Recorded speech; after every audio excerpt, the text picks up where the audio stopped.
তুমি জানো, আমি সহ্য করতে পারি না যখন তোমাকে অন্য কারো সাথে কথা বলতে দেখি।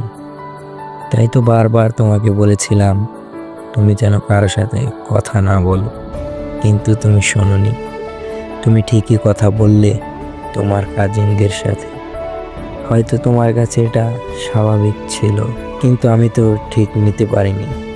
সেই দৃশ্যটা আমি খুব কাছে থেকেই দেখছিলাম আর ভেতরে ভেতরে জ্বলে পড়ে যাচ্ছিলাম। সেটা তুমি বুঝতে পারোনি। এটা আমারই দোষ। হয়তো আমার প্রত্যাশায় অনেক বেশি ছিল। সেই দৃশ্য দেখার পর আমি তোমায় বলেছিলাম, এখন থেকে আমি তোমার মতো হব, মেয়েদের সাথে কথা বলবো। এই কথাগুলো বলেছিলাম রাগ আর জেদের বসে।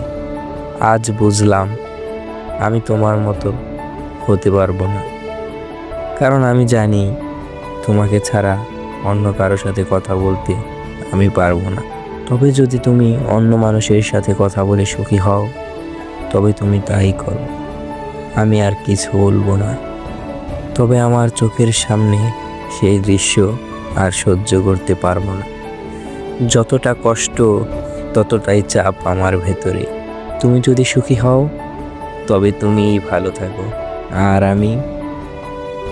আমি আমার কষ্টটা নিজের কাছে রেখেই তোমার সুখী হব।